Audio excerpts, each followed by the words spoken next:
Magandang araw mga kainday. Isa na namang magandang kwento ng pag-ibig ang ating pagsasaluhan ngayong araw. Ako po si Miss Len. Dito lang yan sa Dear Inday. At ito ang istoryang pinamangada.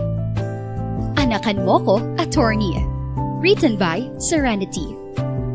Bago natin simulan ang ating istorya, huwag kalimutang mag-like at subscribe para manatiling updated sa mga pinakabagong istorya.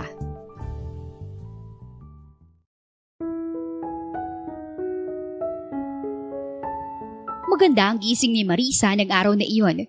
Napapakanta at sayaw pa habang nagtitimpla ng kape. Aba, mukhang nanalo ka sa scatter ah. Pansin ni Adrian kay Marisa nang makita ang dalaga. Huminto naman sa pagsasayaw at kanta si Marisa nang dumating ang kaibigan. Kape para sa magandang umaga! Humalakak si Marisa nang mailapag ang tasa ng kape sa harap ni Adrian. Nahihiwaga ang sinundan ni Adrian ng tingin si Marisa. So, nanalo ko nga sa scatter. Gaga, di naman ako naglalaro nun. Paano ko mananalo? Tsaka ayoko sa sugal, no? Tumaas ang isang kilay ni Adrian. Magkaharap silang nakaupo sa island counter. Ewan ko ba? Pero feeling ko may magandang balita akong matatanggap ngayong araw. Baka tungkol yun sa mana ko kay Lolo. Nakangiting saad ni Marisa. Umismid naman si Adrian. Oh, may update na ba tungkol sa manang yan? Akala ko napunta na sa mga ganid yung kamag-anak. Mabuti naman at naalala ka pa. Inirapan ni Marisa ang lalaki. Sabi ko naman sa'yo, di ba? Patience lang kasi. Pinoproseso pa. Nagkibit balikat si Adrian. Huwag ka munang umasa. Baka mamaya ma-depress ka niyan sa sobrang disappointment kapag hindi nangyaring inaasahan mo. Kontrabida ka talaga, no? Singhal ni Marisa kay Adrian. Tumawa lang naman ang huli. Nagkatinginan sila nang makarinig ng doorbell. May bisita ka ba? Tanong ni Marisa kay Adrian. Kung siya ay wala namang inaasahang bisita at malabo pa kaysa samanan niyang magkaroon. Bukod kasi sa lolo niyang namatay na, si Adrian na lang ang natitirang taong pinagkakatiwalaan niya. Wala naman. Baka yan ay hinihintay mong telegrama tungkol sa mana mo. Natatawang biro ni Adrian, pero hindi tinake iyon ni Marisa na biro. Nagdingning ang mga mata niya at excited na tinakbo ang pinto para pagbuksan ng kung sino mang nasa labas. Naiiling na lang si Adrian habang sinusundan ng tingin ang papalayong kaibigan. Napasigaw si Marisa. Mabilis na napatayo si Adrian at tumakbo patungo kay Marisa nang marinig ang tali nito. Ano nangyari? Napano ka? Nag-aalalang tanong ni Adrian. Sinipat pa ang kabuuan ng dalaga. Hinawi ni Marisa ang kamay ni Adrian na nakahawak sa magkabila niyang balikat. OA, kumalma ka nga. Puna ni Marisa sa reaksyon ni Adrian. Nakahinga ng malalim ang binata nang masiguradong maayos naman ang lagay ni Marisa. Baliw ka ba? Kung makatakbo ka kasi sa pinto parang walang panganib na nakakabit dyan sa buhay mo. Baka nakakalimutan mong kaya ka nga nandito sa poder ko. Dahil tinataguan mo yung mga kamag-anak mo na gusto kang burahin sa mundo. Pangaral dito ni Adrian. Oo na, sorry na. Na-excite lang naman ako kasi tama ka sa sinabi mo kanina. Look, may telegrama galing kay Attorney Devas. Tsak na tungkol to sa mana ko. Pinakita pa ni Marisa ang envelope na hawak kay Adrian, kung saan mayroong pangalan ng sender at receiver. It's good that nothing bad happened to you. Inis na wika ni Adrian saka tinalikuran si Marisa. Bumalik ito sa pwestong iniwan kanina. Sinundan naman ito ng dalaga para suyuin. Sorry na, hindi ko na uulitin. Buksan na lang natin ng magkasama itong telegrama ni Attorney Devas. Buksan mo. Wala naman akong interes sa manang yan eh. Ang gusto ko lang mag-ingat ka. Dahil daig mo pa yung may patong sa ulo ngayon. Nanintian ni Marisa si Adrian. Kahit nagagalit ito, ay hindi niya maiwasang makaramdam ng tuwa. Kasi mayroong taong nag-aalala para sa kaligtasan niya at nagagalit sa mga taong gustong manakit sa kanya. Naupo si Marisa sa tabi ni Adrian. Gaya ng sabi niya, ay gusto niyang sabay sila ng lalaki na mabasa ang good news para sa kanya. Habang nilalabas ni Marisa ang papel na nasa loob ng telegrama, ay hindi mawala-wala ang ngiti sa kanyang mga labi. Para siyang nakalutang sa Cloud9 na sobrang saya. Sinimulan ni Marisa na basahin ang nakapaloob sa sulat. Ngunit, habang tumatagal ang pagbabasa niya, ay unti-unting naglalaho ang ngiti sa mga labi niya. Ano? Bulalas ni Marisa. nang mabasa ang nakapaloob na kondisyon sa pagkuha niya ng mana. Nagtatakang napatingin naman dito si Adrian kasi kahit sinabi ng dalaga na basahin nila ng sabay ang telegrama, hindi pa rin siya nakibasa. Ano namang nangyari? Bakit parang binuhusan ng malamig na tubig dyan? Makukuha mo na bang mana mo o nadispal ko na ng mga kamag-anak mo? Usisa ni Adrian, tiningnan ni Marisa ang binata. May kondisyon para makuha ko ang pamana ni Lolo. Para sa akin. Nauutal na saad ni Marisa. Anong kondisyon naman yun? Lumunok ng ilang ulit si Marisa para alisin ang bikig sa lalamunan. Biglang naglaho lahat ng magagandang plano niya kaninang umaga kapag nakuha ang kanyang mana. Kailangan ko ng tagapagmana. Sa loob ng 3 buwan, dapat buntis ako. Napamura si Adrian. Inagaw pa ang sulat kay Marisa para basahin ang nilalaman nun. Hindi agad naniwala at inisip na baka nagkamali lang ng intindi ang kaibigan. Subalit, habang binabasa niya ang telegrama, ay pati siya'y natigilan sa nakapaloob na kondisyon doon. Ito na nga bang sinasabi ko. Hindi nila ibibigay sa'yo ng ganun kadali ang mana mo. Kailangan may kapalit. Ano ngayon ang gagawin mo? Kailangan ko mabuntis sa loob ng 3 buwan. Wala sa sariling wika ni Marisa. Binibilang sa isip kung ilang araw na lang ang mayroon siya at ang mga pwedeng option para maisakatuparan ang kondisyon ng kanyang lolo. Wala kang nobyo o kahit isang manliligaw dahil palagi mo nire-reject agad. Sino namang bubuntis sa'yo? Dahan-dahang pumihit si Marisa paharap kay Adrian. Hindi ba't sabi mo nun, tutulungan mo ko sa lahat? Baka pwedeng pahingi ng anak. Nalukot ang mukha ni Adrian nang didiring lumayo sa kaibigan. What? Nababaliw ka na ba? Sige na Adrian, kahit isang anak lang. Pangungulit pa rin ni Marisa. Oh my gosh, this is frightening. Kung makahingi ka dyan parang kaya lang ang hinihingi mo. Narinig mo ba sarili mo? Baka nakakalimutan mo ring bakla ako, Marisa. Parehong talong ang hanip natin at hindi pechay. Nanlumo si Marisa. Bukod kay Adrian ay wala na siyang naiisip na makakatulong sa kanya. Hindi ba talaga pwedeng magkaroon ng anak ang babae at bakla? Titigas pa rin naman kahit ayaw nito ng pechay, hindi ba? Nakasuot ng leather jacket at pants si Marisa.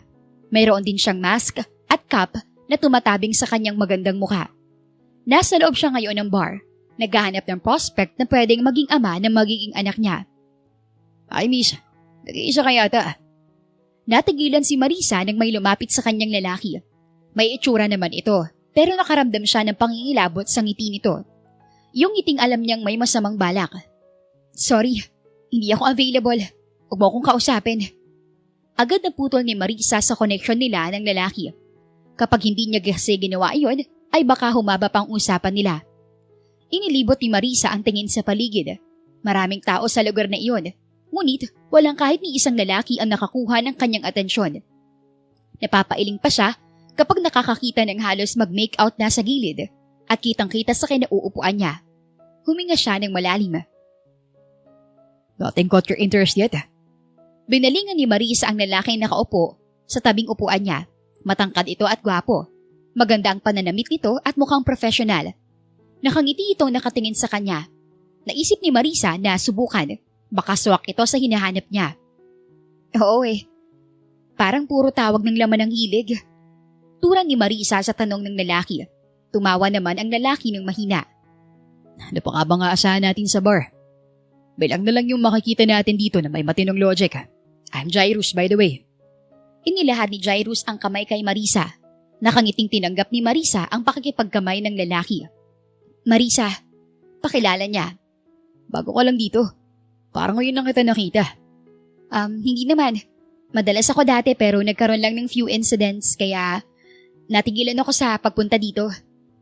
Hindi talaga mahilig sa maiingay at crowded na lugar si Marisa. Pero ayaw niyang aminin sa isang estranghero na ignorante siya sa lugar na kinaroroonan nila. Kahit nagpakilala na ito at mukha namang matino ay hindi pa rin buo ang tiwala niya dito. I see. If you don't mind, what kind of incident? Nagtaka si Marisa kung bakit gusto pa ng lalaking malaman ang tungkol sa bagay na iyon. Pero, naisip din niyang baka gusto lang nitong pahabain ang pag-uusap nila. Hindi ako komportableng i-share sa iba Pagkakaila niya. Wala rin siyang maisip na idadahilan, kaya mas mabuting putulin na agad niya ang topic. Pwede namang iba na lang ang pag-usapan nila. How about your purpose in coming here again? Doon na tuluyang nawala ang ngiti sa mga labi ni Marisa. Nanunuring tiningnan niya ang lalaki. Bigla siyang nakaramdam ng pag-aalinlangan na buksan ang sarili dito. Parang bigla itong nagkaroon ng kakaibang aura. Nothing. I'm just bored and looking for something fun. Mas minabuti niyang kilalanin muna ang lalaki. Subukan kung mapagkakatiwalaan ba ito o may hidden agenda ang paglapit sa kanya. Dahil kung ibang lalaki lang ang lumapit sa kanya, siyak na ang unang papansinin niya ay ang balot na suot niya. Fun, huh? What kind of fun are you looking for considering the way you dress? Bahagyang nabawasan ng hinala ni Marisa nang pansinin nito ang suot niya. Kahit ano, basta malilibang ako. If you don't mind, I can give you the fun that you've been looking for. Anong klaseng fun naman ang kaya mong i-offer? Subok ni Marisa sa lalaki. Anything.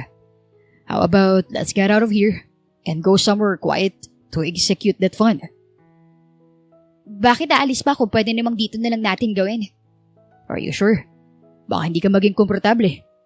Mas lalo akong hindi magiging komportable kapag walang ibang tao. Hinilot ni Jairus ang sentido. So hindi ka naghahanap ng lalaking bubuntis sa'yo? Natigilan si Marisa sa tanong ng lalaki. Mukhang ganon din ito na nagulat sa sinabi. I mean, karamihan kasi ng babaeng nagpupunta dito eh. Never mind. Hindi ako naghahanap ng lalaking bubuntis sa akin o kung ano mang iniisip mo. Excuse me. Putol ni Marisa sa iba pang sinasabi ng kausap. Nagpaalam na rin siya at lumabas ng bar. Huminga siya ng malalim saka naupo sa plant box na malapit. So finding a man in a sea of strangers is one out of the option. Mukhang nakapagbayad ng mga kamag-anak ko ng mga lalaking ina-approach ko para hadlangan ng mga gagawin ko. I can't trust a stranger then. Tumingala si Marisa sa madilim na kalangitan. Tulad ng nararamdaman niya ay malungkot iyon. Walang mga bituing nang bibigay liwanag sa madilim na gabi. Papakla siyang napangiti. Kung sana ay pumayag lang si Adrian, wala na ba siyang magagawa para baguhin ang isip ng lalaki? Paano kung subukan kaya niyang akitin ito? Sige na Adrian, anakan mo na ako. Pangungulit ni Marisa sa kaibigan. Agad namang nagsalubong ang kilay ni Adrian pagkarinig sa kanya. Alam mo ba, Ika? Malapit ko nag-itip yung bunganga mo. Anong anak-anak ka dyan? Ni humalik ka ng babae, nandidiri ako. Mariing pagtanggi ni Adrian. Panay ang iwas nito kay Marisa, pero sunod-sunod naman ang dalaga. Problema ba yun? Eh di kahit walang kiss. Kahit ipasok mo na lang basta at iputok mo sa loob. Lalong nalukot ang mukha ni Adrian. Malakas na pinitik nito ang noon ni Marisa, dahilan para mapadaing ang dalaga. Gaga ka talaga, no? Naiintindihan mo ba yung sinasabi mo? Kung basta mo nalang ipapasok, baka ikamatay mong sakit. Tumaas ang isang kilay ni Marisa. Bumaba ang tingin nito sa pagitan ng hita ni Adrian. Napalunok siya dahil malaki ang umbok na naroon. Gaano ba kalaki yan para maging sanhi ng kamatayan ko? Curious na usisa niya. Lumuhod pa siya para aralin ang nasa pagitan ng hita ni Adrian. Nang makita nito ang ginagawang paglapit ni Marisa, ay mabilis itong napaatras. Hindi makapaniwalang napatunghay sa kaibigan. Oo ba? Wala sa laki ulit ang sinasabi ko. Totoong mas masakit kapag malaki. Pero kung walang foreplay, dry kasi yan. Walang pampadulas kaya masakit. Pampadulas lang pala eh. Di buhusan natin ng tubig o kaya lagyan ng lotion. Tumirik na lang ang mata ni Adrian sa labis na frustration. Maaga akong tatanda sa'yo. Ano bang kailangan kong gawin para lang anakan mo ako? Titiisin ko yung sakit, promise. Putukan mo lang ako. Tila hindi natitinag si Marisa kahit ano pang sabihin ni Adrian. Hindi ganun gadaling magkaanak, Marisa. Baka masyado mong iniis mo lang bagay na yan. Seryosong wika ng kaibigan. Napapagod na ito sa pag-iwas kay Marisa, kaya't naupo na lamang ito. Hindi naman ito nang dadakmain ng dalaga na wala siyang permiso. Madali lang kung may pera, no? Para kay Marisa, gatas at daily necessities lang naman ng bata ang nagiging main problem kapag nagkaanak. Pero iba ang pananaw ni Adrian. Mas malalim, mas may kurot. Kung ganyan ang pananaw mo sa pagkakaroon ng anak, hindi ka pa handa sa malaking responsibilidad. Kalimutan mo na lang yung mana mo. Kung pera ang problema mo, ako na lang ang magbibigay sa'yo. Tumayo si Marisa. Hindi nagustuhan ang tinura ng kaibigan. Ayoko namang maging habang buhay na pabigat sa'yo, no? Tsaka kung hindi ko makukuha ang mana ko kay Lolo, paano na lang ang kalayaan ko? Habang buhay na lang ako magtatago dito sa poder mo. Look, having a child means a lot of responsibilities. Kaya marami nagsasuffer ng mga bata dahil maraming magulang na hindi naiintindihan ang bigat ng responsibilidad ng pagkakaroon ng anak. It takes more than money. Aanin ng bata mga material na bagay kung ahaw naman sa pagmamahal at atensyon ng mga magulang. Di wala nga silang ideya kung ano nangyayari sa mga anak nila. Madalas sila pa yung umaabuso at nagiging dahilan ng trauma ng mga bata. Natigilan si Maria bago ang oras na nakikita niya ngayon kay Adrian. Masyadong seryoso, tila may malalim na hugot.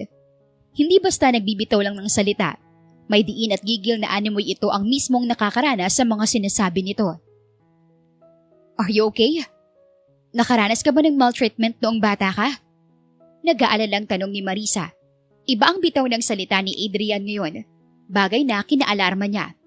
Hindi pala kwento ang lalaki tungkol sa pamilya nito, kaya wala siyang ideya sa buhay ni Adrian noon. I'm talking in general. Walang kinalaman sa akin ng mga sinabi ko. Ang sa akin lang, intindihin mo muna yung world of parenting bago mo pasukin. Tinitigan ni Marisa si Adrian. Pagkatapos ay napaisip kung anong tumatakbo sa isipan ng lalaki. Gusto niyang malaman, gusto niyang maintindihan ito. Kalaunan ay sinukuan din niya. Kahit ano pang titig niya dito ay hindi naman niya mababasa ang nasa isip nito. Fine. Test me then.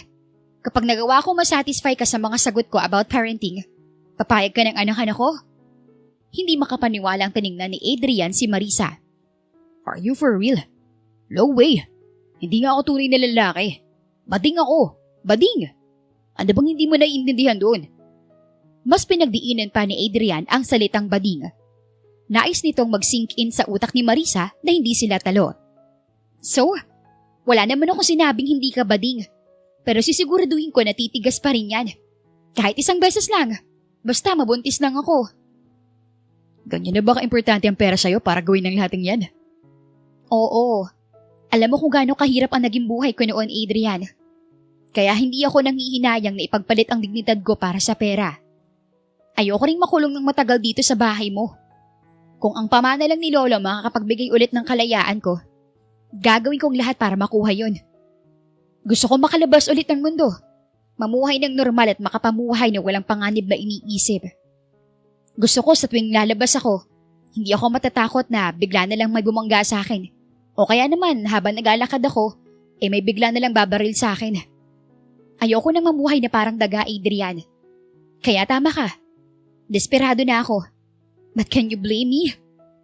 Hindi na nakakaibo si Adrian. Kahit ang tumingin ng diretso kay Marisa ay nahihirapan siya. Bigla kasi siyang nakaramdam ng awa at guilt sa mga sinabi nito. Pero ano pa nga bang magagawa niya? Hindi niya kayang ibigay ang hinihingi nito. Kahit magbali-balik na rin pa ang mundo, ay mananatiling iisa ang sagot niya. Habang umiinom si Marisa, ay sinadya niyang mabasa ang kanyang dibdib. Ano ba yan? Nabasa pa? Kunwaring reklamo niya habang lihim na pinapanood ang reaksyon ni Adrian sa kanyang peripheral vision. Sinulyapan lang siya ng lalaki. Naglakad pa ito sa harap niya, kumuha ng tubig at uminom pero parang hindi siya nag-exist sa harapan nito. Adrian, look, nabasa ako. Pahingi namang tissue. Malambing na ungot ni Marisa kay Adrian. Nasa taas ng ref ang tissue. Katabi mo lang ang ref at may kamay ka. Hindi tumitinging tugon ni Adrian. Nang tingalain ni Marisa ang taas ng refrigerator ay nagulat siya. Wala namang tissue doon kanina. Sinigurado niya iyon bago gawin ang kanyang plano. Muli niyang ibinalik ang tingin kay Adrian. So, napansin mong nabasa ako kanina kaya ka naglagay ng tissue sa taas ng ref? Hindi mo na lang ako pinunasan gaya ng dati mong ginagawa. Reklamo ni Marisa. Dati kasi ay para siyang bata kung ituring ni Adrian.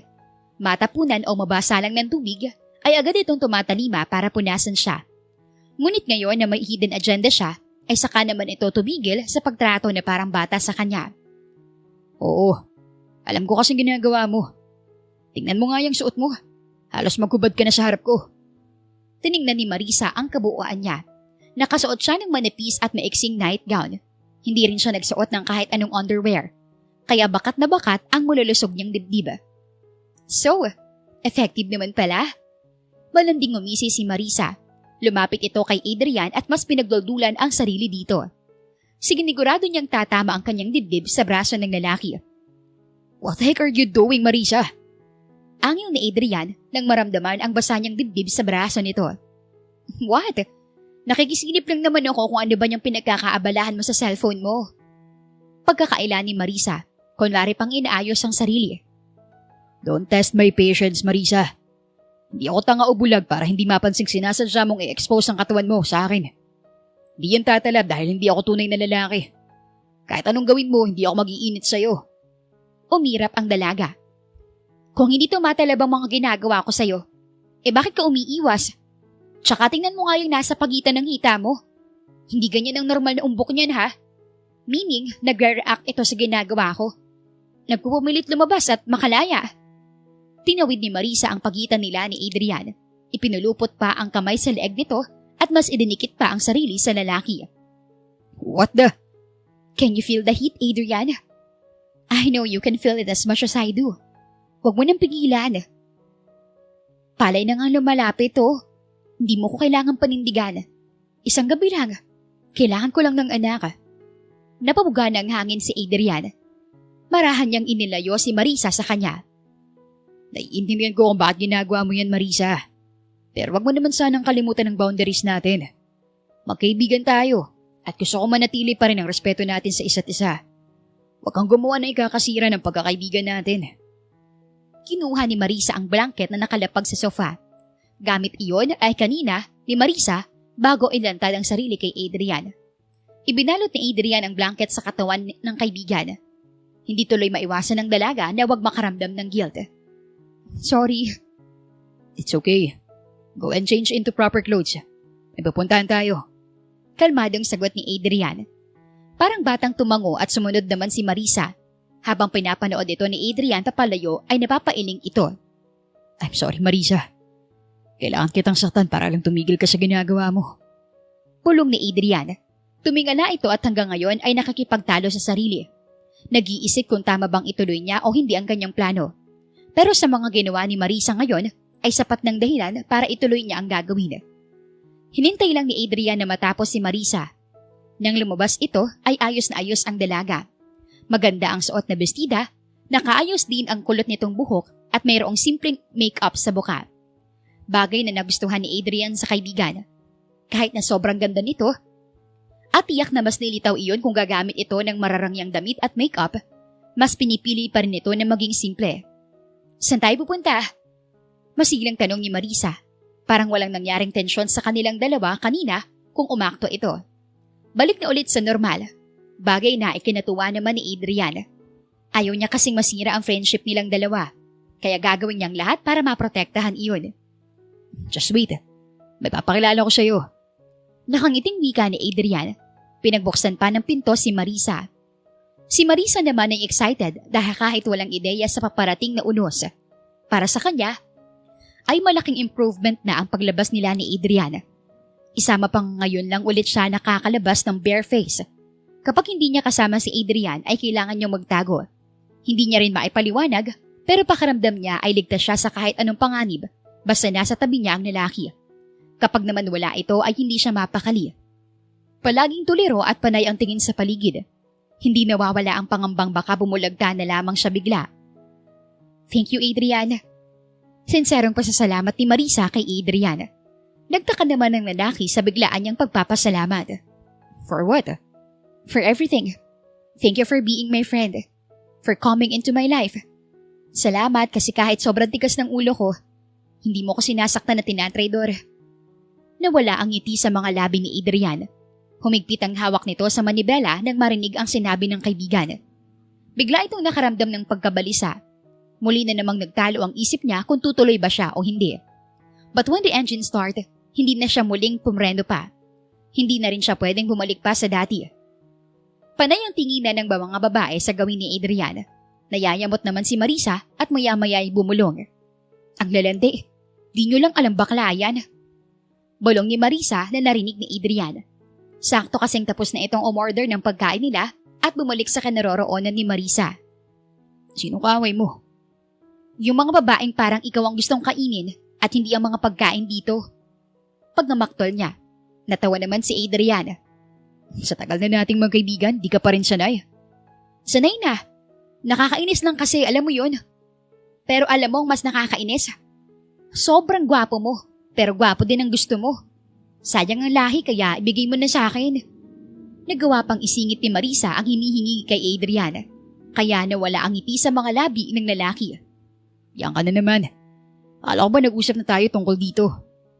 Try lang naman. Baka lumusot at pumayag ka na. My answer is still a no. Tugon ni Adrian. Hindi na nagpumilit si Marisa. Pinagmasdan lang niya ang lugar na pinagdalahan sa kanya ni Adrian. Eco-friendly ang team at ambience. Hindi halatang mahilig sa halaman ng may-ari. Parang kahit saan ka lumingon ay may mga halamang alaga sa dilig. Buti pa yung mga halaman, may dilig. Wala sa sariling anas ni Marisa. Nilingon niya si Adrian na abala sa cellphone nito na hindi narinig ang kanyang sinabi.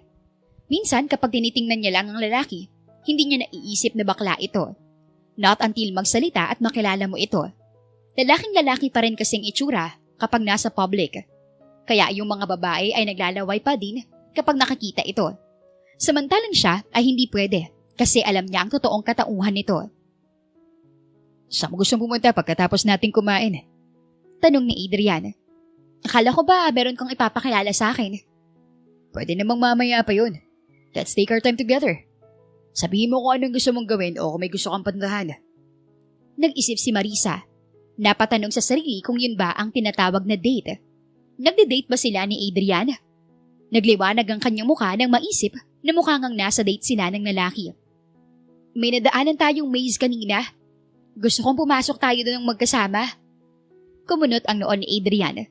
Inaalala kung may nakita ba siyang maze kanina. Saan? Wala akong napansin nung nagdadrive ako. Nakafocus ka kasi sa daan. Habang ako yung may oras para pagmasdan yung paligid. Pagbaba natin dito sa tabi ng mga rental bike, naroon ang building kung nasaan yung maze. Siyempre, hindi lang simpleng maze ang goal ni Marisa. Iniisip niyang maghahawak kamay sila ni Adrian habang hinahanap ang lalabasan. Pwede rin siyang gumawa ng paraan para magdikit dito at matsansingan ng lalaki. I'm not sure if that's a good idea, but let's try. Pagpayag ni Adrian. Napangiti ng malapad si Marisa. Wala pa man ay pakiramdam niya ay nagtagumpay na agad siya. Habang kumakain ng dalawa, hindi mapigilan ni Marisa na mapatingin kay Adrian. Lately ay napapansin niyang palagi itong busy sa cellphone. Minsan ay napapangiti na para bang mayroong kausap sa chat. Gusto sana niyang magtanong, kaya lang baka nagko-cross na siya ng line. Wala namang namamagitan sa kanila, lalong malabong magkaroon dahil iisa ang tinitibok ng kanilang puso. Hindi babae, kundi lalaki. We're done? Tanong ni Adrian nang makalipas ang isang oras. Oo, ang tagal nga nating kumain eh. Busy ka kasi sa cellphone kaya wala kang ideya. Pasimpleng sita ni Marisa. Sorry. Meron lang akong kausap na importanteng tao. Tara na. Anyaya ni Adrian. Tumango si Marisa at nagpagiya kay Adrian nang tuluyan siyang makatayo. Sino namang hindi mahuhulog sa lalaking ito? Bakla pero kung ituring siya ay Disney princess. Bagay na pangarap ng maraming babae. Pagkarating nila sa maze, nagbayad lang sila ng entrance at sabay na pumasok sa loob. Tiningnan ulit ni Marisa si Adrian. Hinihintay na hawakan nito ang kamay niya. Listen, follow closely. Huwag kang lalayo sa akin. Pag lumalawak ang distansya natin, tawagin mo ko kagad, okay? Natigilan si Marisa sa sinabi ni Adrian. Walang hawak ng kamay gaya ng na-imagine niya.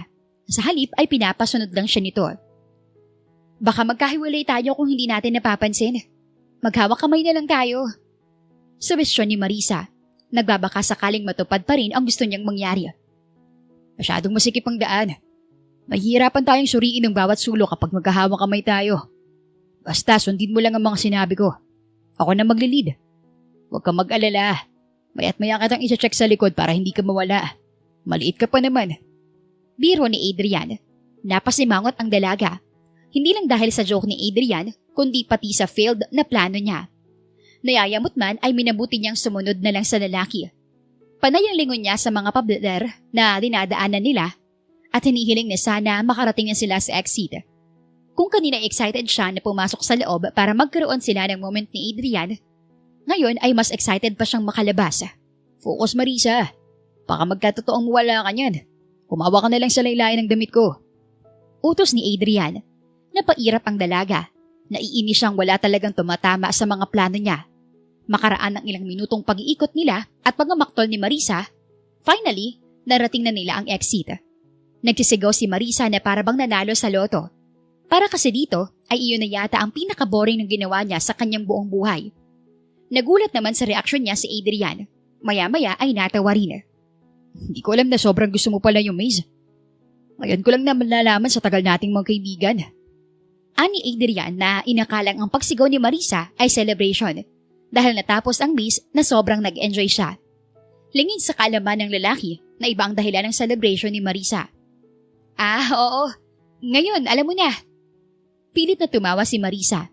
Naglakad-lakad pa sila sa park at nanguha ng pictures as memories. Sumakay din sila sa mga rental bike at nagkarera. Kahit na hindi nakuha ni Marisa ang totoong gusto, ay nag-enjoy naman siya kahit paano. Masaya na siyang makasama si Adrian ng isang araw. Yung parang nasa date sila. Nang humapon na ay nagpa siya sang bumalik sa sasakyan. Tahimik sila habang nasa daan. Si Marisa ay panay ang sulap kay Adrian. Bigla siyang nakaramdam ng kaba nang may tumawag sa cellphone ni Adrian na nasa phone holder ng sasakyan. Pangalan ng lalaki ang nasa register. Tiningnan pa siya ni Adrian bago iyon sinagot. Nakasuot na ito ng earphone kaya hindi niya marinig ang nasa kabilang linya. Malapit na kami. Alam mo naman ang passcode ko sa pinto. Pumasok ka na sa loob. Yun lang ang narinig ni Marisa na sinabi ni Adrian. 2 o 3 pangungusap lang, pero sapat na para pakabugin ng sobra ang dibdib niya. Sino ang lalaking iyon? Bakit open itong pumasok sa unit ni Adrian? Ang buong akala niya ay siya lang ang binigyan ni Adrian ng free access sa bahay nito. Ngunit mayroon na palang isa. Ano naman ang role noon sa buhay ni Adrian? John, this is Marisa, my best friend. Marisa, this is John, my boyfriend. Biglang parang nabingi si Marisa sa narinig. Kaya pala ganun na lang ang nararamdaman niyang kaba kanina. Tama nga ang hinala niya. May nobyo na si Adrian habang siya ay parang tangang umaasa pa rin na balang araw ay papayag ang lalaki sa pinapakiusap niya. Hi Marisa, it's nice meeting you. Inabot ni John ang isang kamay nito kay Marisa. Tiningnan lang iyon ng dalaga at hindi tinanggap. Napapahiyang binawi nito ang kamay. Marisa. May pagbabantang tawag ni Adrian kay Marisa. Sorry, basa kasi yung kamay ko eh. Nagugas ako kanina pagdating. Pagdadahilan niya.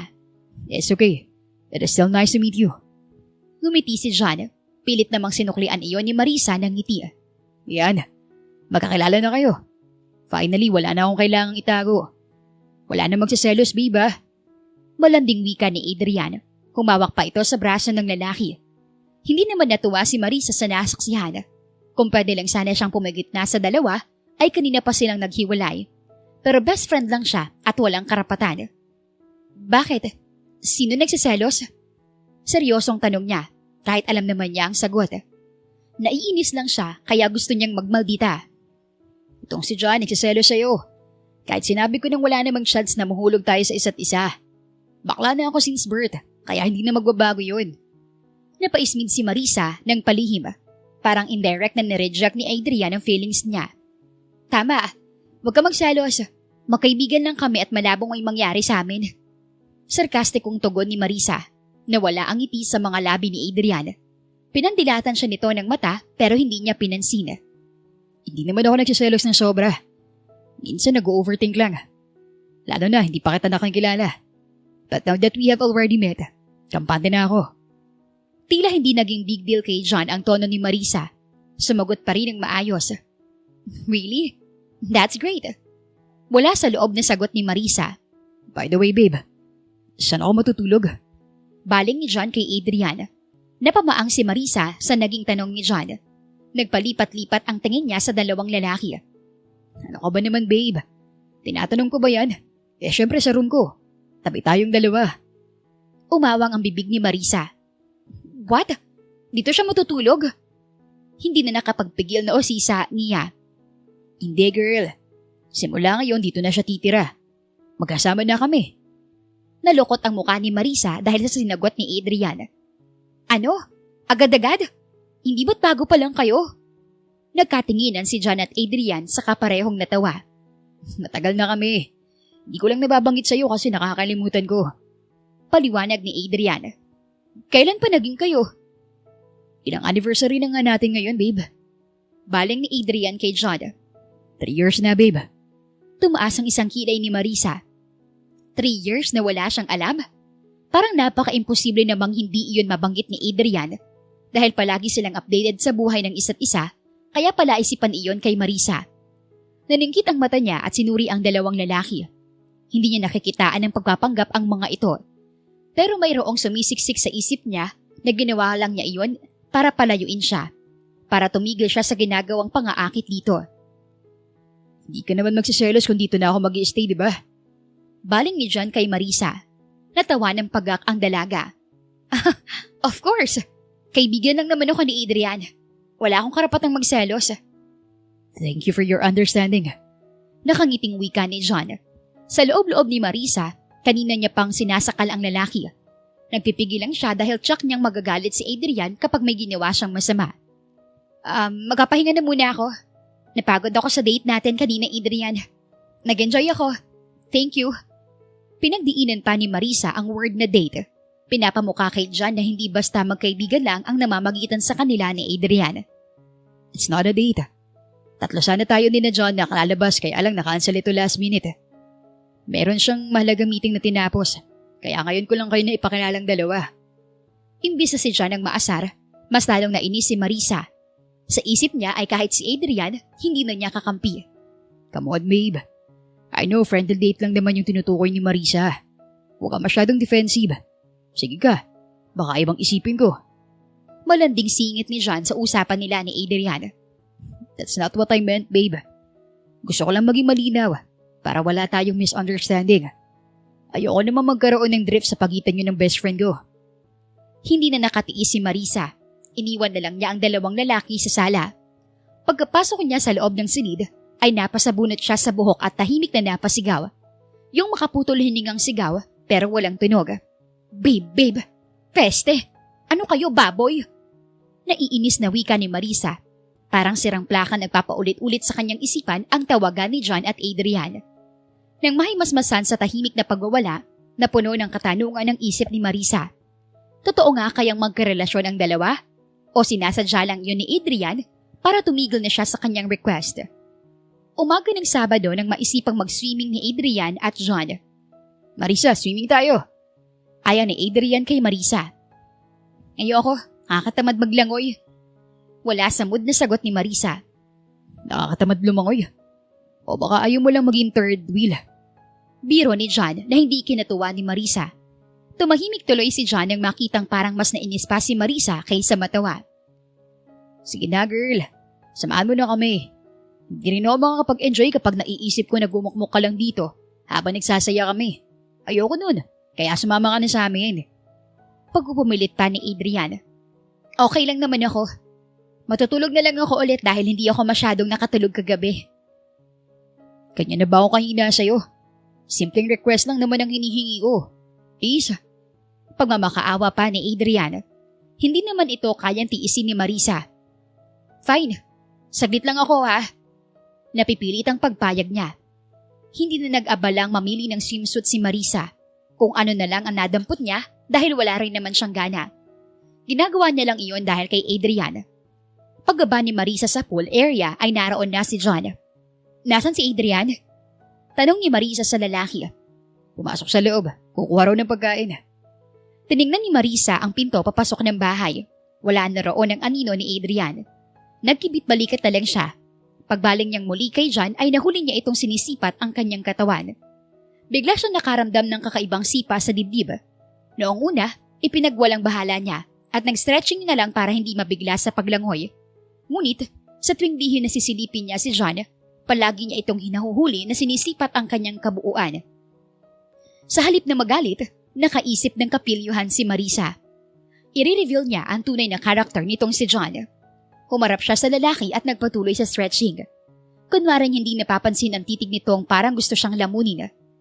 Lihim na napangiti si Marisa. Mukhang magiging madali sa kanyang palabasin ang tunay na kulay ni John.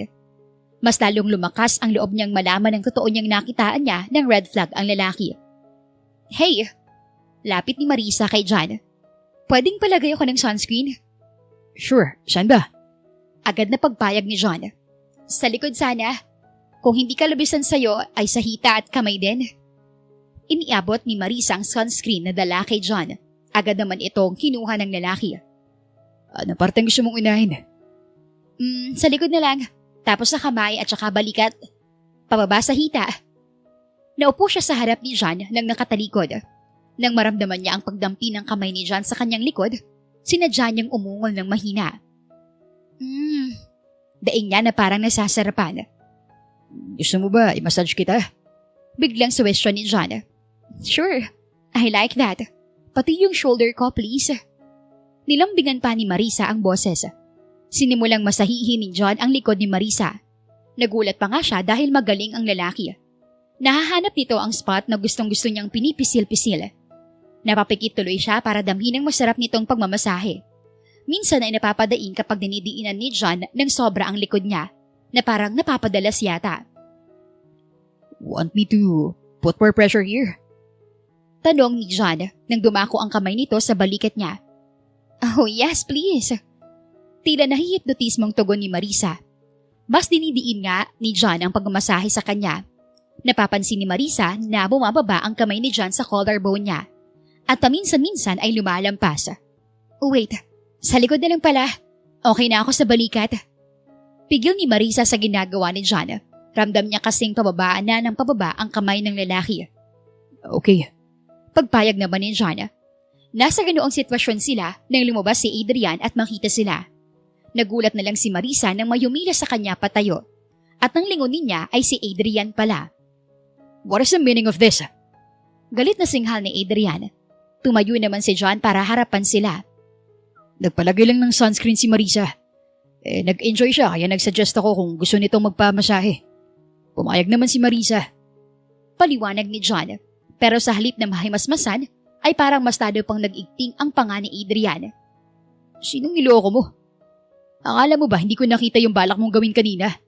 Kung hindi pa ako dumating, baka nasa dibdib na ni Marisa yung kamay mo. Natigilan si Marisa sa narinig. Naramdaman niya ang pangahamok ni John kanina pero pinipigilan niya. Ngunit, hindi pa rin pala niya alam ang nangyayari sa kanyang likod. Ano ka ba, babe? Wala namang mali siya doon. Di ba, Marisa? Baling ni John kay Marisa. I don't know. Pumayag ako magpamasahe, pero sa likod lang.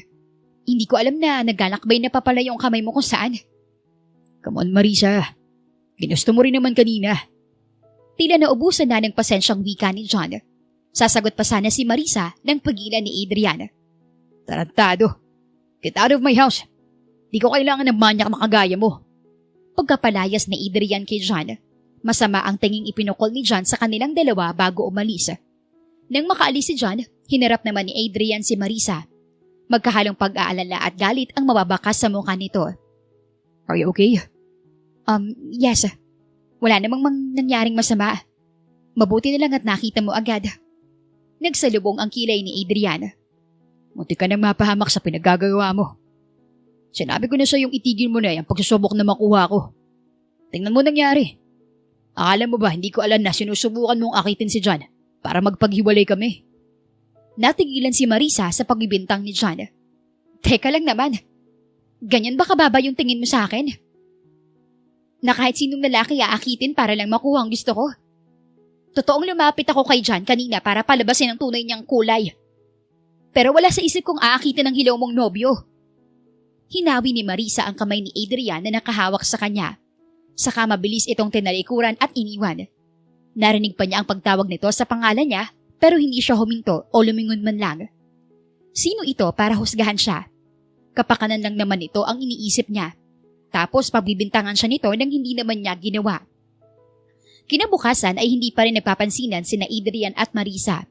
Magkasama sila sa iisang bahay pero parang nagko-coexist lang at hindi magkakilala. Tahimik na nagkakape si Marisa nang makareceive ng tawag kay Attorney Devas. Agad niya itong sinagot. Yes, Attorney. May problema ba? Magalang na sagot ni Marisa sa tawag. Sorry for the unscheduled call. I know na 3 months pa dapat bago ang reading of the will ni Martin. Pero mukhang hindi titigil ang mga kamag-anak ninyo hanggat hindi nakukuha ang gusto. Nag-file sila ng early reading of the will. Kung ma-approve yun agad ng korte, baka mas mapaaga ang deadline mo. Kamusta na ba yung progress na ginagawa mo? Nabitin sa ere ang isusubo na sanang tinapay ni Marisa. Ano, attorney? Pwede ba yun? Binigyan na nga ako ng kondisyon and then now. Yes, it is possible with money. Kaya nga kinukumusta ko ang progress mo. Kung mamimit mo ang kondisyon bago mag-approve ang request nilang early reading of will, then mas malakas ang laban natin. Nanlulumong inilapag ni Marisa ang tinapay na hawak niya. Mga ilang weeks pa yung palugi ko, attorney. Wala pa ako nahanap na lalaking bubuntis sa akin eh. Ano? Ilang linggo na ang nakakaraan. Wala ka pa rin palang progress. Hindi ko masasabi kung ilang weeks pa or maybe days bago ma-approve ang early reading of will. Kaya mo ba ng 1 buwan? Nakagat ni Marisa ang ibabang labi. Mas talong natuliro ang isip niya sa natanggap na balita. Habang lumilipas ang oras at araw, ay mas lalong lumalayo sa kamay niya ang mga pangarap nila ng kanyang lolo. Hindi lang naman basta yaman ang habol niya, kaya gusto niyang makuha ang kanyang mana. Mayroon kasi siyang pangako sa kanyang lolo na gusto niyang matupad. Napakahirap na nga ng 3 buwan, attorney. Yung 1 buwan pa kaya? Hindi ko na alam kung saan ako hihila ng willing buntisin ako. Kailangan mong gumawa ng paraan, Marisa. Or else, you just forget your inheritance. Hanggang sa matapos ang tawag ay nanatiling nakatulala si Marisa. Gusto na lamang niyang maiyak sa sobrang daming problema na dumarating sa kanyang buhay. Okay ka lang? Tumingala si Marisa nang marinig ang boses ni Adrian. Nakatayo ito sa gilid niya at nag-aalala. Hindi rin ito nakatiis nang makitang problemado siya. Nag-file daw ng early reading of will ang mga kamag-anak ko. Kaya mas umikli yung deadline ko. Sa halip na 3 buwan, baka maging 1 buwan na lang. Paano yan? Anong balak mong gawin? Napasabunot si Marisa sa sarili niyang buhok. Hindi ko alam. Mababaliw na yata ako kakaisip eh. Maghilan na lang kaya ako ng pulubi sa daan. At least hindi na ako mamamrolemang baka maghabol sila kapag nalaman nilang mayaman ako. O maghanap na lang kaya ako ng adik at magpa-rape ako. Para mailaban ako kapag sinubukan nila akong i-threat. Sira na ba talaga yung ulo mo? Kung basagin ko ngayon yung bungo mo para matauhan ka. Di mo na naman naiisip ang mga lumalabas sa bibig mo. Inis na sita sa kanya ni Adrian. Hindi ko na kasi alam ang gagawin ko, Adrian. Pigang-piga ng utak ko kakaisip ng paraan. I'm amazed na hindi ka na nagpupumilit sa akin na buntisin kita. Noong hindi tayo nag-uusap at magkagalit, napag-isip-isip kong hindi tamang ginagawa kong pagpilit sa'yo. Tama ka, magkaibigan tayo. Kaya dapat hindi nawawalang respeto natin sa isa't isa. I'm sorry sa mananggawa ko. And even if hindi ko makuha ang mana ko dahil nag-fail ako na ma-meet yung condition, gagawa pa rin ako ng paraan para hindi na maging pabigat sa'yo. Magsisimula ulit ako, kahit simpleng buhay lang. Hindi ka pabigat sa akin, Marisa. Totoong lately, naiinis ako tuwing sinusubukan mo kung akuitin ako. Munti ka bang mapahamak dahil sa akin. I'm sorry for judging you. Nag-aalala lang ako ng sobra at hindi nakapag-isip ng maayos. Ngumiti si Marisa. Sinuklian naman iyon ni Adrian ng yakap. I love you, Babs. Walang mali siyang wika ni Marisa. Nagsasabihan naman sila ni Adrian ng I love you kahit noon pa. Kaya normal lang sa kanila ang salitang iyon. I love you too, Babs. Nang maghiwalay sila sa pagkakayakap, ay parang biglang naging normal lang ulit ang lahat. Wala na ang nangyaring alitan. Close na ulit sila at nagtatawanan. Pareho naman kasi nilang alam na simpleng away magkaibigan lang ang naganap sa pagitan nila. Napansin ni Marisa ang palagi ang pagtitig ni Adrian sa kanya simula nang maging okay sila. May sasabihin ka ba, Adrian? Hindi na nakapagpigil na tanong niya. Nothing. Mabilis sa tanggi ni Adrian. Kumunot ang noo ni Marisa. Nagtatakang tiningnan si Adrian. Sigurado ka? You can tell me anything. Hindi ako magagalit. Muli, tinitigan ni Adrian si Marisa. Actually, I have something to tell you. What is it? Isinara ni Marisa ang binabasang libro at nag-focus kay Adrian. I think I really like you, Marisa. Napamaang si Marisa. Hindi agad nakuha ang nais ipabatid ng kaibigan. As a friend, I know that. Palagi mo kanyang pinagdidiinan sa akin yan. No, Not just a friend. I like you as a person, Marisa. Napalunok ang dalaga. Nag-aalangang tumingin ulit kay Adrian. Is this a prank? Pinagloloko mo ba akong bakla ka? Huminga ng malalim si Adrian. Umupo ng maayos at hinarap ng tuluyan si Marisa. Hindi ako bakla, Marisa. I know that ever since I was a child. Pinalabas ko lang na bakla ako para makaiwas sa babae. Naman ako kasi yung kagapuhan ni Daddy dahil lapitin ng mga babae. Just like you who hate boys because of your past trauma. I hate girls because of my past too. Natulala si Marisa sa biglaang confession ni Adrian. Tila nalunok niya ang sariling dila at hindi makapagsalita. Remember nung nagalit ako sa'yo nung nagpupumilit kang anakan kita? I told you that if you don't know anything about parenting, you should stop dreaming about being one. Nasabi kong lahat ng yun dahil sa past ko. Kasi ang mga magulang, may choice kung gusto nilang magkaanak o hindi. Pero ang mga anak, hindi pwedeng pumili ng magulang. Kaya galit ako sa mga irresponsible parents. Kasi minsan ko nang naranasan ang pinagmalupitan ng mga magulang ko. Naranasan kong magutuman kasi puro bisyo ang mga hinaharap ni Mama. Si Papa naman, panay ang uminang babae sa bahay. At ang mga babae ni Papa, inaabuso ako. Habang ang magaling kong ama, ay tuwang-tuwa pang pinapanood kami. Pagkapatuloy ni Adrian, nabalot ang awa at galit ang puso ni Marisa. Awa para kay Adrian, galit sa magulang nito at sa mga babaeng umabuso dito. Kinuha niya ang dalawang kamay ni Adrian at marahang pinisil iyon para iparamdam ditong nakikinig siya ng walang panghuhusga. Matapos ang lahat ng yun, nagawa akong makalayo sa tulong ng lolo mo. Kaya nang pakiusapan ako na i-close ka, hindi ako tumanggi. Ipinangako ko sa kanya na bilang pagbabalik ng pasasalamat ay poprotektahan ko ang taong mahalaga sa lolo mo. At ikaw yun. Noong una, yun lang yung dahilan kaya ako nakikipagkaibigan sa'yo. Pero habang tumatagal tayong magkasama, mas nakilala kita. At unti-unting develop ang feelings ko sa'yo. Kaya lang natatakot ako sa nakaraan. Na baka pag nagkaroon ng romantic relationship between us, maging komplikado at masakit na naman. Kaya umigos ako at nagpanggap na bakla. Kaya lang, dumating din yung point na nahihirapan na ako magpigil. Lalo na nung lapit ka ng lapit sa akin. Kaya binayaran ko si John para magpanggap na nobyo ko. Hindi ko naman alam na hahantong sa masamang pangyayari yung pagkapapasok ko sa lalaking yun. But I promise na hindi na mauulit yun. In fact, I realized something noong nabalot ako ng takot na muntik nang may mangyari sa iyong masama sa kamay ni John. I realized na mahal kita, Marisa. At hindi ko makakaya kung mawawala ka at may mangyayari sa iyong masama. Kinagat ni Marisa ang ibabang labi para pigilan ang kanyang luha sa pagbagsak. Nagsasayaw sa tuwa ang puso niya sa narinig mula kay Adrian. But at the same time, nalulungkot sa nalamang karanasan ng binata noon. I'm sorry it happened to you. In your past, I mean. Alam kong hindi na natin maaayos pa yung nakaraan. But you know that I love you, right? Not just a friend. Kaya sasamahan kita hanggang sa tuluyan kang mag-heal sa mga trauma mo. At maging handa na buksan muli ang puso mo. Ngumiti ang binata. Thank you, Marisa. Ganon din ako sa'yo. Sasamahan kita sa laban mo. Baka nakakalimutan mong lawyer ako. I'll do my best to win in court. Ilalaban natin ang mana mo. Naiintindihan ko nang may gusto kong ma-achieve. Kaya ganda lang kagustuhan mong makuha ito. And I will help you achieve that. Tuluyan ng lumulo ang luha ni Marisa. Agad niyang pinapahid pero nagbabagsakan pa rin. Hinawakan ni Adrian ang kamay niya at ito na ang nagpunas ng mga luha niya. Don't ever turn your back on me again, okay? Bulong ni Marisa, agad namang tumango si Adrian.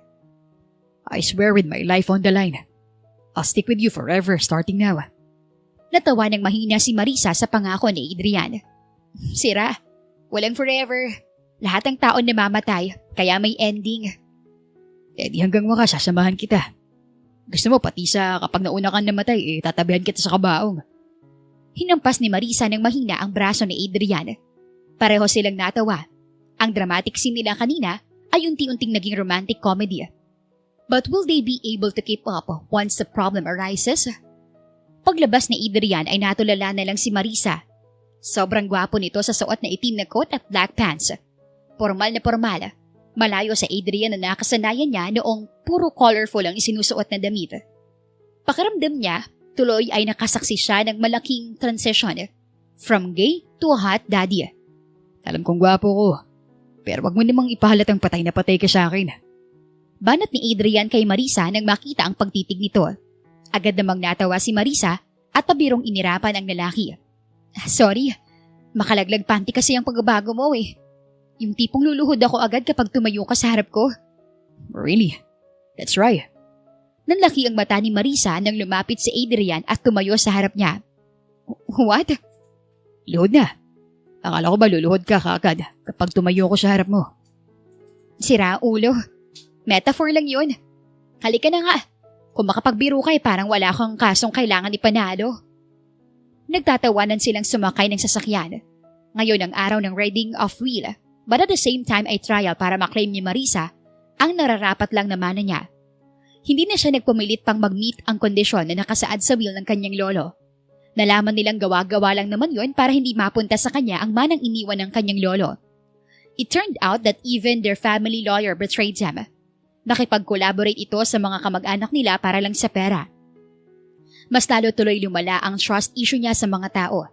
Ngayon ay si Adrian na lang ang natatanging taong pinagkakatiwalaan niya. Kapag niloko siya ng lalaki ay baka tuluyan na lang siyang mabaliw. Scared?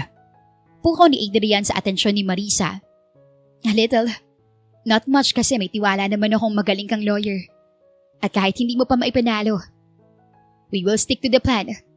Mangingibang bansa tayo para iwan ang lahat ng masasamang tao dito sa Pinas. Natawa naman si Adrian sa tinura niya. Don't worry. Malakas ang ebidensya natin. Kaya malaki yung chance na manalo tayo sa trial. Pagpapagaan ng loob ni Adrian kay Marisa.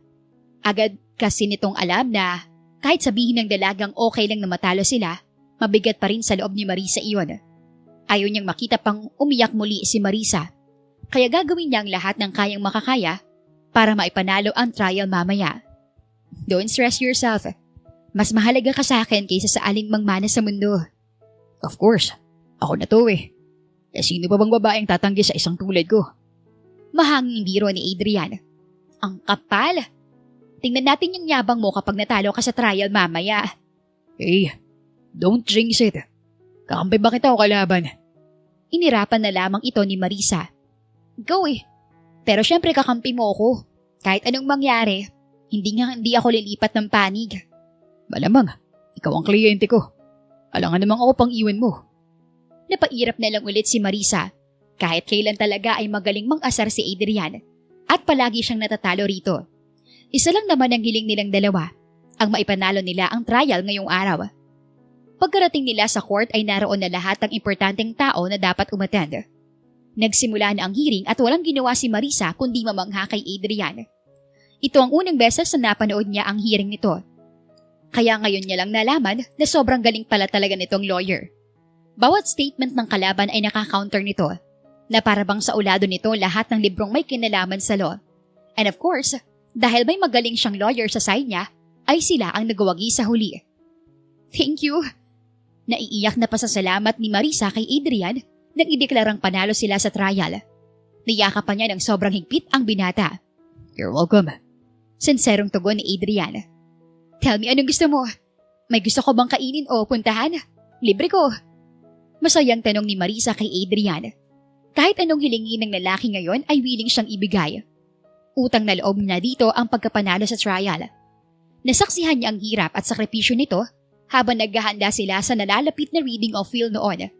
Kaya kahit ano pang hilingin ni Adrian ngayon kay Marisa ay ibibigay niya, kahit pa ang kanyang puso at katawan. Wow! Iba na talaga kapag mayaman oh. Nagiging galante. Biro ni Adrian ay kinatawa nilang dalawa. Deserve mo naman. Ikaw ang rason kaya mayaman na ako ngayon. Nakuha na niya lahat ng ari-arian na iniwan ng kanyang lolo. Ngayon, hindi na siya mahirap pa sa daga. Mas mayaman pa nga siya kay Adrian at sa mga kamag-anak nila ng kanyang lolo Martin. May gusto akong puntahan. Ano, tara? Sige, saan ba? Gumiti ng malapad si Adrian. Sa simbahan. Papakasalan kita para hindi ka na mapunta sa iba. Ngayong mayaman ka na, sigurado kong lilinya na yung makukulit na manliligaw mo. Uunahan ko na sila at itatali ka. Umawang ang bibig ni Marisa at hindi makapaniwalang nakatunghay pa rin kay Adrian. Are you serious? Natatawang tanong ni Marisa. Hindi pa rin naniniwalang seryoso si Adrian kaya napilitang magseryoso ang lalaki. Do I look like someone who will joke about the wedding? Doon lang napagtanto ni Marisa na hindi nagbibiro si Adrian. Sa nakaraan nitong pilit na nilabanan at kinalimutan, hindi nga ito yung tipo ng taong gagawing biro ang kasal. Ngayon na talaga? Hindi na tayo maghahanda like kahanap ng witness, sponsors or anything? What about wedding gowns? Wedding venue? Para saan pa yung mga yan kung ikakasal na nga tayo agad? But don't worry. Gusto ko lang makasiguradong akin ka na. We will tie the knot for formality. Pakakasalan pa rin kita sa kahit saang bansa mo gusto. Kahit saang venue. Kahit gaano ka mahal. Lahat ng gusto at pangarap mo sa isang kasal. Just tell me. Kahit kinakailangan tumawid ako sa buwan, maisakatuparan lang ang lahat ng gusto mo ay gagawin ko. OA ka talaga. Sige, sunduin mo si Albert Einstein para maging best man mo. Nalukot ang mukha ni Adrian. Teka lang naman. Patay na yun si Einstein. Yung buhay naman. Ayoko maging witness sa kasal natin ay mga butong pinaglumaan na ng panahon. Tuluyan ang napahalakhak si Marisa. Ikaw talaga? Lahat na lang ng kalokohan ay alam mo. Ikaw rin eh. Kung sumama ka na kagad sa akin sa simbahan, edi kasal na tayo. Naiiling na tumango si Marisa. O siya, tara na. Dahil baka umiyak ka pa kapag tinanggihan ko. Iiyak talaga ako. Isusumbong kita sa lolo mo para bumangon ito mula sa hukay at pagalitan ka. Huminga ng malalim si Marisa. Hindi kinakaya ang kalokohan ni Adrian. Just drive, you know? Nauubusan ng pasensyang wika ni Marisa. Whatever happens from now on, palagi mo na akong kasama sa lahat ng laban mo, Marisa. Hindi ako mangingialam sa mga plano mo. Pero kung kailangan mo ng backup, nandito lang ako. Palagi mong tatandaan na sa tuwing nakakaramdam ka ng takot, nasa likod mo lang ako. Pwede kang lumingon at lumapit sa akin. Napangiti si Marisa nang marinig ang seryosang boses ni Adrian. Wala pa nga tayo sa simbahan, sinasabi mo na kagad yung marriage vow mo. Wala pa yan sa marriage vow ko. Gusto ko lang malaman mo na hindi ka na nag-iisa. Nandito na ako para maging kakampi mo. Alam naman iyon ni Marisa, kahit hindi direktang sinabi ni Adrian sa kanya. Sapat na ang pinapakita at ipinaparamdam nitong suporta at habang buhay niyang ipagpapasalamat iyon. Kahit noon pa man kakampi na kita, hindi lang ngayon. Kaya nga sobrang thankful ako sa iyo eh. Kasi kung hindi dahil sa iyo, baka wala na ako sa mundong to. Kundi dahil sa iyo, hindi ko rin makukuha yung pamana sa akin ni Lolo. Thank you for everything, Adrian. Pinunasan ni Marisa ang naglandas na luha sa kanyang pisngi. Hindi kasi niya napigilang umiyak habang nagsasalita at sinasabi ang mga gustong sabihin kay Adrian noon pa. Kita mo na. Sabi ko nga hindi na natin kailangan paabutin sa simbahan. Dito pala nag-e-exchange tayo ng vows. Diretso na ba tayo sa honeymoon? Saan? May sogo tayo na daanan. Stopover tayo? Pagsakay ni Marisa sa biro ni Adrian. Hindi ako tatanggi dyan. Baka ngayon na-mate na natin ang gawang kondisyon ni Atty. Devas. Para makuha mo yung mana. Ilan ba gusto mo? Twins, triplets, quadruplets. Personally, mas gusto ko kagad yung quadruplets para 4 kagad. Nanlaki ang mata ni Marisa. Tahampas pa nga niya ng malakas ang braso ni Adrian, kaya bahagyang napadaing ang lalaki. Quadruplets? Papatayin mo ba ako? Why? Wala pa naman ako nababalitaan na namatay dahil sa pagsilang ng quadruplets. Ewan ko sa'yo. Huwag na tayo mag-honeymoon. Diretso na agad tayo sa divorce. Grabe. One-day marriage pala to. Anas ni Adrian na ikinatawa ni Marisa.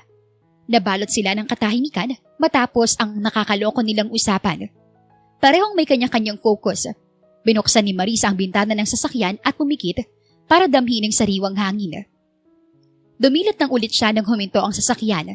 Nagtaka siya nang sa halip na simbahan ay sa sementeryo sila huminto. Don't tell me, sa sementeryo ang pangarap mong wedding venue.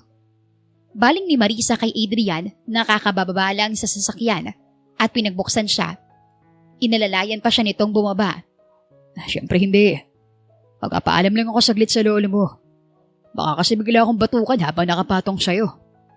Muling hinampas ni Marisa ang braso ni Adrian dahil sa muling banat nito. Mababatukan ka talaga ni Lolo sa mga banat mo. Ayos lang. Basta maging asawa lang kita. Kahit tadyak pa niya, itatanggapin ko. Natawa na lang ulit si Marisa.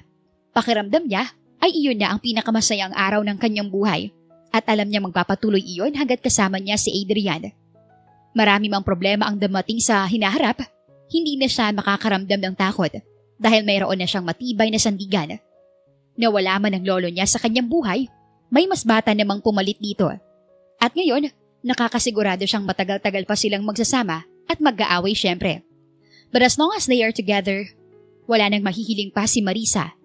Mahal na mahal nila ang isa't isa at handa silang harapin ang lahat ng pagsubok ng magkahawak kamay at walang bibitaw. Till that do they part. The end. Maraming salamat po sa inyong patuloy na pakakinig at pagsuporta. Lalo na kina Ruth Kinkeleria from Saudi Arabia, Jello Miranda from Kuwait, at Jaylen Borobaro from Hong Kong. Ako po muli si Miss Lan. Dito lang yan sa Dear Inday. Hanggang sa muli. Magandang araw mga ka-Inday. Isa na namang magandang kwento ng